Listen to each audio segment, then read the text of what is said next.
പരാക്രമശാലി. ദൈവത്തിൻ്റെ അർത്ഥം നമ്മൾ നോക്കണം.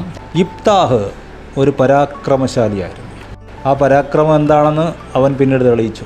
അമ്മോനിയരുടെ രാജാവിനോട് അവൻ പറഞ്ഞ ചരിത്രം, മിസ്രയീമിൽ നിന്ന് ഇസ്രയേൽ വന്നപ്പോഴുള്ള സംഭവം ഇദ്ദേഹത്തിന് കാണാതറിയാം.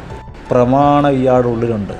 ഗിദയോൻ ദൂതൻ അവനെ വിളിക്കുകയാണ്, പരാക്രമശാലിയെ, യഹോവ നിന്നോടുകൂടെ ഉണ്ട്. ഗിദയോൻ്റെ മറുപടി, യജമാനനെ, യഹോവ നമ്മളോടുകൂടെ ഉണ്ടെങ്കിൽ ഇങ്ങനെയൊക്കെ സംഭവിക്കുമോ?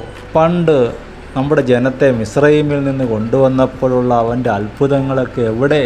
കണ്ടോ? ഉള്ളിൽ പ്രമാണമുള്ളവനെ, വചനമുള്ളവനെ, ദൈവത്തെ വിശ്വസിക്കുന്നവനെ, ദൈവം ചെയ്ത വീര്യപ്രവൃത്തികളെ ഓർത്ത് പ്രതീക്ഷയോടിരിക്കുന്നവനെ പരിശുദ്ധാത്മാവ് വിളിക്കുന്ന പേരാണ് പരാക്രമശാലി. വചനം ധ്യാനിക്കണം. ഇരുവായ്ത്തലുള്ള ഏത് വാളിനേക്കാൾ മൂർച്ചയുള്ള വചനം, ജീവനും ചൈതന്യമുള്ളത് നമ്മൾ ധ്യാനിച്ചാൽ അത് നമ്മുടെ രക്തമായി മാറും, നമ്മുടെ ജീവനായി മാറും. നമ്മൾ പരാക്രമശാലികളാകും.